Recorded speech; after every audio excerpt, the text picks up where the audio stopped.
مذنبون ومخلفون يا رسول الله، وأنت شفيع المذنبين إلى المولى يا رسول الله. صلاة وتسليم وكتحية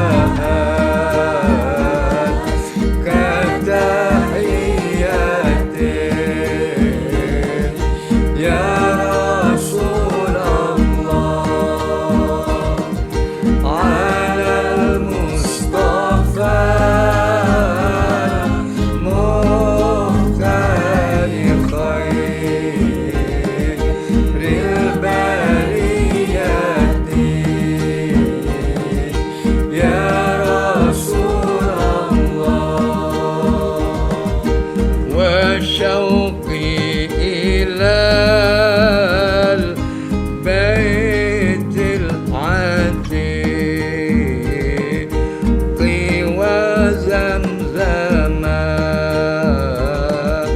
يا رسول الله، وحجر وركن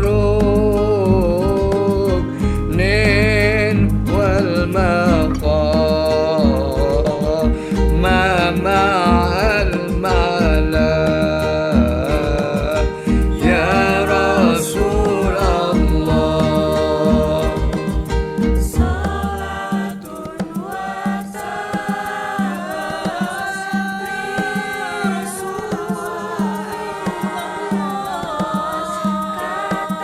كتحيتي يا حبيب الله مصطفى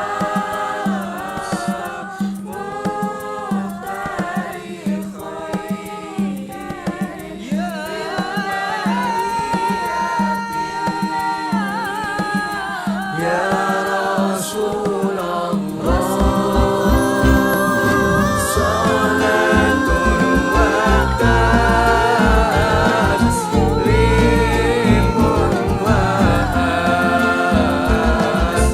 كتحية يا رسول الله على المصطفى المختار خير البرية يا رسول الله.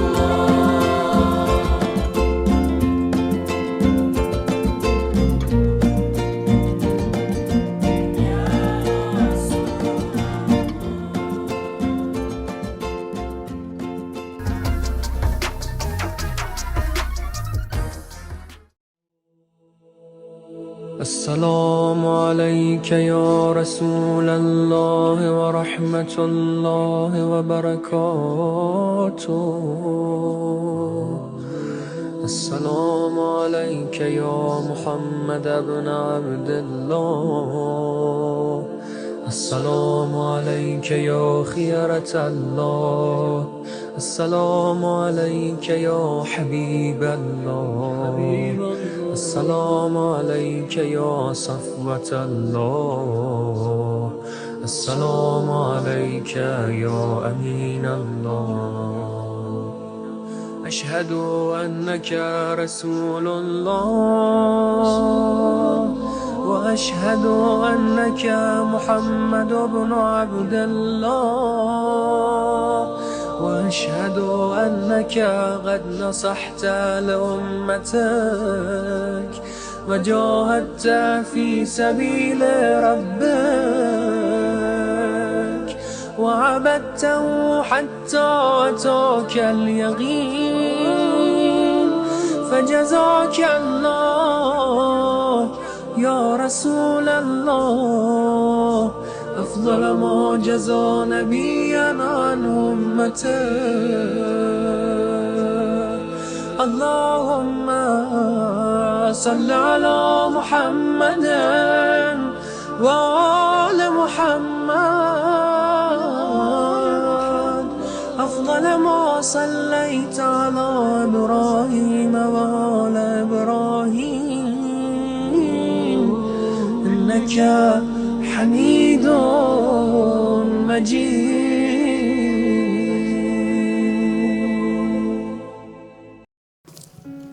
Bismillahirrahmanirrahim. Alhamdulillahi Rabbil Alamin. Assalamualaikum warahmatullahi wabarakatuh. Asyhadu an la ilaha illallah wahdahu la syarikalah wa asyhadu anna sayyidina maulana Muhammadan abduhu wa rasuluh. Allahumma shalli ala sayyidina Muhammad wa ali sayyidina Muhammad wa ajil farajah. Kunuzul Hikmah, The Prophetic Wisdom. Kali ini di tengah keindahan perairan dan pemandangan yang hijau, seorang di antara teladan agung dalam sejarah adalah Panglima Perang Sayyidina Ali bin Abi Thalib karramallahu wajhah. Namanya Malik Al-Ashtar. Malik Al-Ashtar adalah tokoh yang disegani, ditakuti di medan perang. Pembawa panji peperangan Sayyidina Ali bin Abi Thalib karramallahu wajhah. Beliau pernah juga menjadi gubernur di Mesir. Diangkat Sayyidina Ali menjadi gubernur di Mesir. Satu saat ia berjalan di tengah pasar, maran fi sauqil Kufah wa alaihi qamisin kham wa amama min kham. Berjalan di pasar Kufah dengan pakaian yang sederhana, amamah atau serban kepala yang juga sangat sederhana. Bukan hanya sederhana sebetulnya, tapi lebih dekat kepada barangkali lusuh. Lusuh tidak selalu menyeratkan, tidak bersih, tapi sudah barang terlalu sering dipakai, terlalu lama dipakai. Saya memilih kata terjemahan sederhana. Katakanlah dengan pakaian yang lusuh, dengan serban yang lusuh, ia berjalan di tengah pasar. Fara'ahu syakhsun, lalu seseorang dengan pakaian kebesaran melihatnya dan seakan-akan merendahkan Malik Al-Ashtar. Dia tidak tahu kalau orang yang ia rendahkan itu adalah Panglima Perang Sayyidina Ali bin Abi Thalib karramallahu wajhah. Di antara ciri para teladan agung adalah berjalan di tengah-tengah orang banyak dan orang tidak mengetahui karena mereka bagian dari kita kebanyakan. Dan melempari dengan batu kerikil kepada Malik Al-Ashtar itu. Merendahkannya, melemparinya dengan batu kerikil. Begitu Malik Al-Ashtar berlalu, orang-orang berkata kepadanya, hal ta'rif man ramait, tahukah engkau siapa yang kau lempari kerikil itu? Qala la, tidak, kata dia.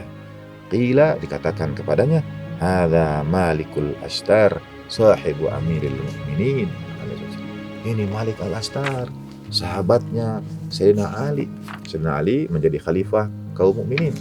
Jadi kalau panglima perang, anggap saja panglima TNI di negeri kita. Lalu ia berjalan di pasar dan ada yang melemparinya dengan kerikil. Apa yang akan terjadi? Yang terjadi pada Malik Al-Ashtar, Malik Al-Ashtar berlalu, berjalan menjauh. Wa qad kana haditsu Malik bainan nas ala kulli syafatin wa lisan. Ini kisah dari Allamah Dastaghib ini indah, menceritakan tentang Malik Al-Ashtar. Siapa Malik Al-Ashtar dengan kalimat wa qad kana haditsu Malik bainan nas ala kulli syafatin wa lisan.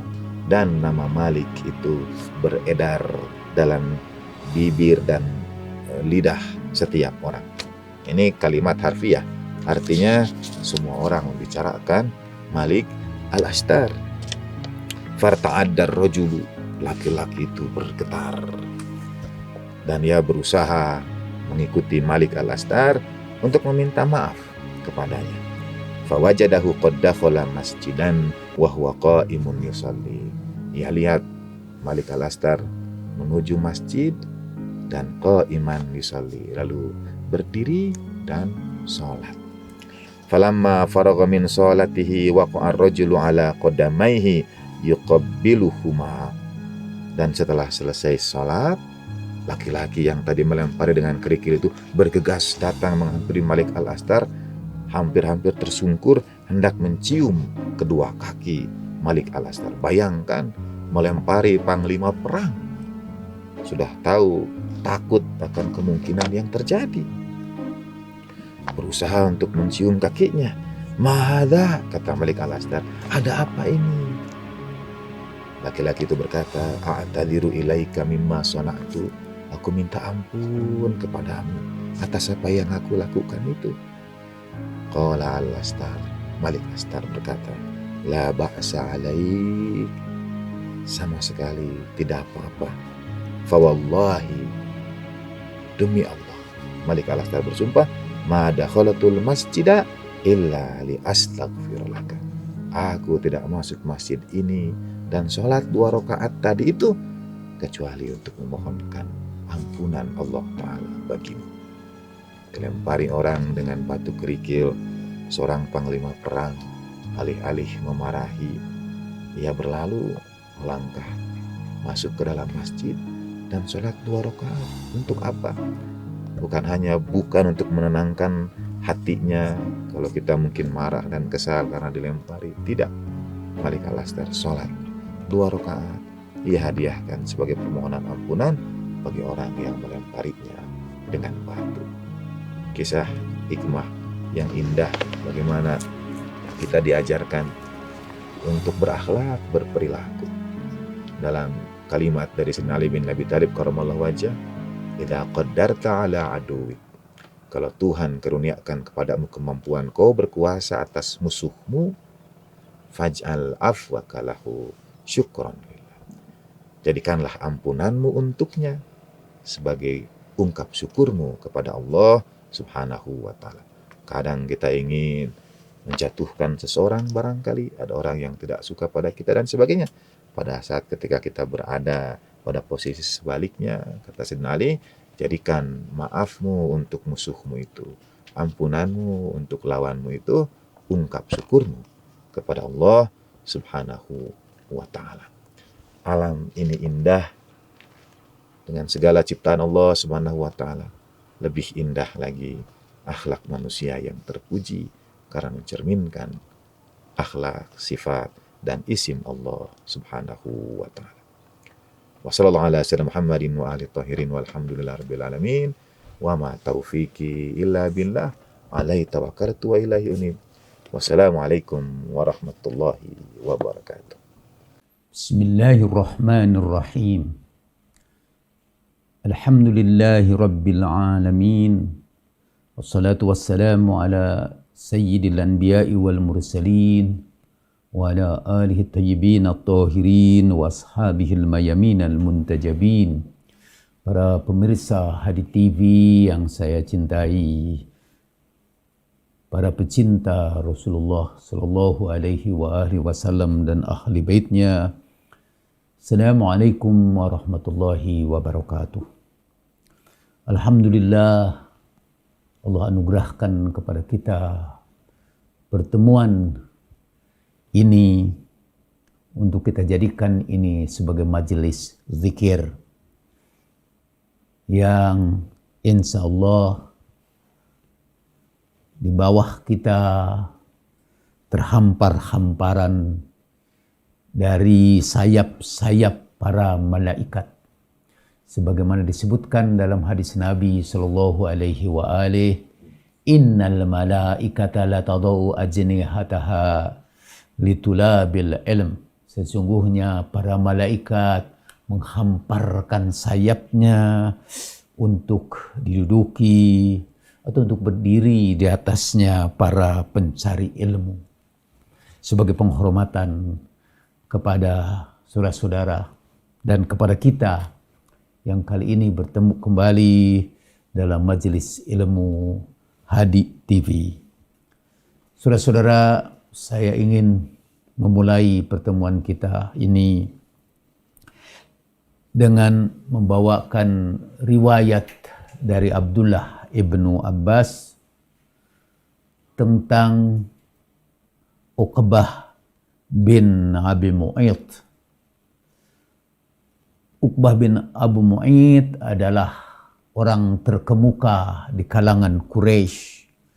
Dia kaya raya, dia juga mempunyai kongsi dagang internasional.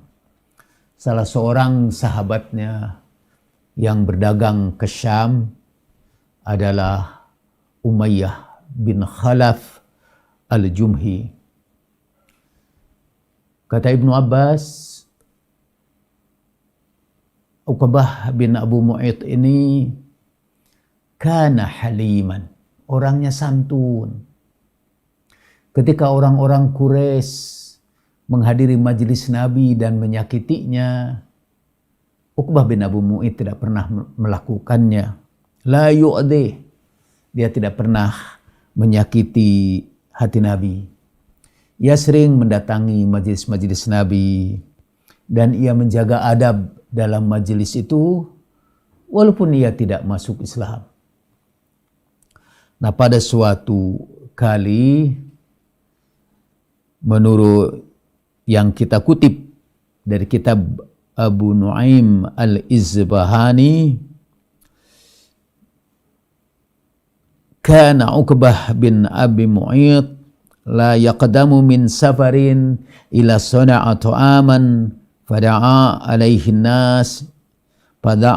nas jiranahu wa ahli Makkah kullahum. Uqbah bin Abi Mu'id itu selain dia ini orangnya halim, dia juga senang melakukan undangan makan di rumahnya setiap kali dia pulang dari perjalanan. Banyak sekali majelis makan itu yang ia adakan. Maka pada suatu hari ia pulang dari perjalanan lebih dahulu dari sahabatnya, yaitu Umayyah bin Khalaf. Fasana'a ta'aman, dia sediakan makanan, kemudian dia undang Rasulullah sallallahu alaihi wasallam untuk menghadiri makanannya. Ketika makanan dihidangkan, semua sudah siap makan. Rasulullah berkata, "Ma'ana billadhi akulu ta'amak." Aku tidak akan makan makananmu hatta tashhada an la ilaha illallah wa anni Muhammadur Rasulullah. Sampai kamu bersaksi bahwa tidak ada Tuhan kecuali Allah dan bahwa Muhammad itu adalah utusannya dan bahwa aku adalah utusannya. Aku tidak mau makan sebelum kamu bersyahadat. Tapi Uqbah berkata, "It'am ya bna akhi." Makanlah wahai anak saudaraku. Makanlah wahai keponakanku. Kata Rasulullah mengulangi lagi, "Ma ana alladhi bi'af'al hatta ta'kul." Ma ana bi'af'al hatta taqul. Aku tidak mau makan sampai engkau mengatakan yang aku minta itu. Fasyahida bidzalik.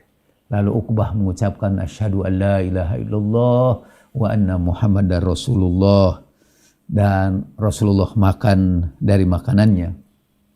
Peristiwa ini sampai kepada saudaranya. Dalam satu riwayat saudara itu teman dagangnya, tadi disebut Ubay bin Khalaf atau Umayyah bin Khalaf al-Jumhi, sampai kepada temannya yang kebetulan datang ke Mekah itu agak belakangan. Ya, datang pada waktu malam. Mendengar kawannya datang, Uqbah menyambut kawannya di pagi hari, yang menyampaikan salam, mengucapkan salam sebelum masuk rumah. Tapi salamnya tidak dijawab. Begitu masuk ke rumah, ia tanya, "Ma laka la tarud alayya tahiyyati?" Kenapa engkau tidak menjawab salamku? Bagaimana aku harus menjawab salammu? Kata Umayyah bin Khalaf. Padahal engkau sudah murtad, meninggalkan agama nenek moyangmu. Dari mana kamu tahu bahwa aku murtad? aku dengar kamu mengucapkan kesaksian bahwa tidak ada Tuhan kecuali Allah dan Muhammad itu utusannya. Lalu berceritalah Uqbah, aku mengundang makan dia dan dia termasuk orang yang mulia di kalangan Quraisy. Dan aku berjanji kepadanya dan dia menyuruh aku mengucapkan syahadat, baru ia ikut makan. Dan aku tidak ingin orang yang mulia dari Quraisy itu datang kepada jamuanku dan ia tidak makan. Itulah sebabnya maka aku ucapkan kalimat itu hanya untuk menyenangkan hatinya. Tapi apa itu sudah cukup untuk melegakan hatimu? Tidak, kata Umayyah bin Khalaf.